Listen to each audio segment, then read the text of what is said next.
Minecraft is a game I think everyone on the internet is familiar with at this point. I'm not gonna drag this out, but blah blah blah, best-selling game of all time, blah blah, Microsoft, blah blah. Okay, let's get into the real stuff.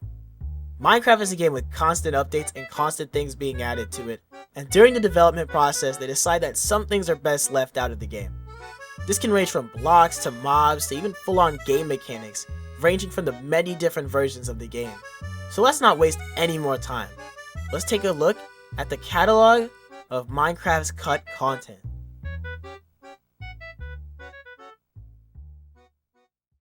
First thing we're going to start with is the mobs that Mojang decided weren't going to make their cut into Minecraft.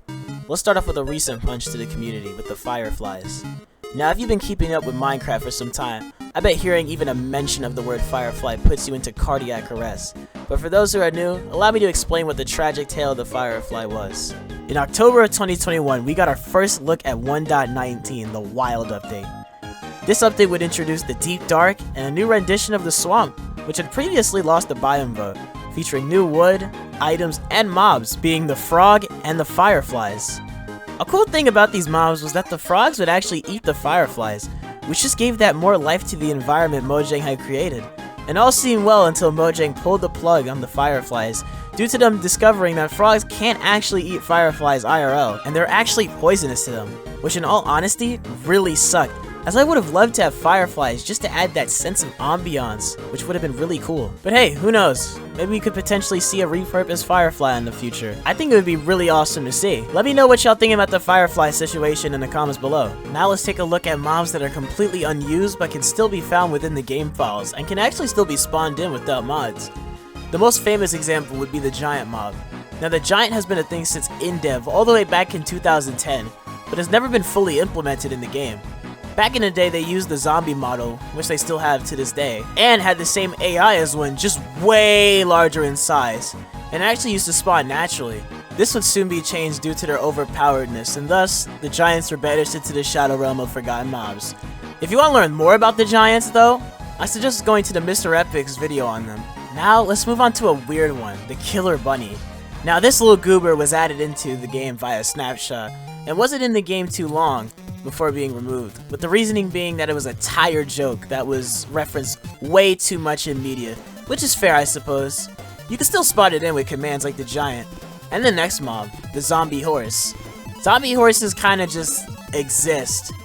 I suppose they look cool, but yeah, not much to say about them. Just a less cool skeleton horse. You wanna know what is cool though? Illusioners. This type of villager is actually quite complex for a mob that hasn't been fully put into the game. It carries a bow and can summon other fake illusioners to mess with you, blind you, and also are able to phase through walls. Now despite being a bit buggy, I think with a little bit of polish it can actually be a really cool mob to add into the game. Now let's get into the weirder mobs. Steve actually used to be a mob himself. In a way older version of Minecraft, pressing the G button would spawn in a Steve, which had some really interesting animations. There were also these other weird human mobs back in in-dev. The mobs being Steve, Rana, Black Steve, and Beast Boy. These mobs are interesting to say the least, and certainly licked it too. These mobs were only really used for testing, and were only a thing for a short amount of time. Still, quite an interesting set of mobs. The last mobs I want to discuss were never put into the game, but I just want to briefly mention and pay my respects to mobs A, C, and D. You will all be missed, and you were all infinitely better choices than the Phantom. Alright, with that out of the way, let's transition onto the next section with some cut blocks and items. Let's start with an interesting item. In 1.6 snapshots, Mojang actually had a horse saddle separate from the already in-game saddle. This would later be changed, but I do wonder, if Mojang had kept the horse saddle, will we have other types of saddles like Strider saddles? Who knows? I guess we'll never know. Up next, we have bundles, and once again, we're back to more modern cut content. The bundles were a storage item that held up to a stack of items, which would be helpful in clearing out inventories or perhaps giving items to other players. These would be crafted with string and rabbit hide. Now the reason these were removed was because of the fact they couldn't find a way to implement it onto Bedrock. Therefore, it was banished to the Shadow Realm, and could only be obtained with commands. Now Mojang said they'd probably implement this back in the future, but let's be real, it's a 50-50 shot. Let's talk about rubies. Rubies were going to be an ore in Minecraft at one point, until they were changed at the last second to the modern day emerald. They were removed because Dinnerbone, a dev of Minecraft, is colorblind and had a difficult time telling ruby and redstone apart. Thus, emerald was used instead. The last interesting item I want to talk about is the quiver. This item was going to be used as a holder of the player's arrows, but was ultimately scrapped for being kinda useless, as you can hold arrows in your inventory. And as the previously mentioned dev Dinnerbone once said, holding arrows in your offhand felt more natural. Alright, with those out the way, let's speed run through some cut blocks. We got 6-sided pistons, sticky pistons, and hay bales, infinite lava and water blocks, generic dead coral blocks, roses, and gear blocks.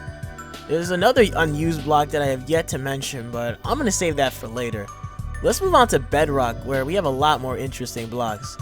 We have a camera which took screenshots when placed, the infamous cyan flower, nether reactor core, which I'll get into later as well, glowing obsidian, and if this had been a pre 1.16 video, I would have added the crying obsidian block, but it actually found its way back into the game in the nether update.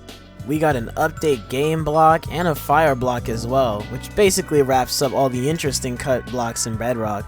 So let's move on to the cut biomes and structures of Minecraft. As of 1.19, there's a good amount of cut biomes from the game, so let me run down the list quickly of all of them. We got Badlands Plateau, Bamboo Jungle Hills, Birch Forest Hills, Dark Forest Hills, Deep Warm Ocean, Desert Hills, Desert Lakes, Giant Spruce Taiga Hills, Giant Tree Taiga Hills, Gravelly Mountains, Jungle Hills, Modified Badland Plateau, Mountain Edge, Mushroom Field Shore, Shattered Savannah Plateau, Snowy Mountains, Snowy Taiga Hills, Snowy Taiga Mountains, Swamp Hills, Taiga Hills, Taiga Mountains, Tall Birch Hills, and Wooded Hills. Minecraft has some weird cut structures. In InfDev, there were these weird brick pyramids that could generate in the world. They didn't have anything in them other than brick and were removed in a timely manner. Also in InfDev, we had obsidian walls which were used to mark coordinates. These walls were removed as coordinates were later implemented into the game. Now this is a famous structure in Minecraft history, with this being the Farlands. These Farlands would generate all the way out in your Minecraft world. They were a bug and not an intended feature, but they were still an integral part to Minecraft history, and actually were featured in Telltale's Minecraft story mode. Now there are many layers to the Farlands that I don't want to get into in this video, but perhaps I could dedicate a whole video to this area of Minecraft. The last structure I want to bring up was a recent structure, which was actually planned to be in the Caves and Cliffs update, found in the Deep Dark biome. There was this tiny little shack type structure that would generate in the Deep Dark, which can be found in the Warden's initial reveal. These were taken out of the game and were upgraded to the Deep Dark City, so I'd say it ended up quite nicely. So, with that out of the way, let's move on to some game features that were cut from the game. Minecraft has quite a few features that were cut from the game. The most recent offense to this would be the archaeology system that was going to be implemented in the Cave and Cliffs update, but when the split between part 1 and 2 happened, archaeology was ultimately scrapped from the update. Thankfully, however, it will appear in a future update. I would personally love to see this be implemented in 1.20, as I feel it would fit the general vibe of the update. Now remember when I said there was a cut block that I would talk about later in the video? That block is the lot chest. This is a joke block introduced in an April Fool's Day update back in the betas of Minecraft.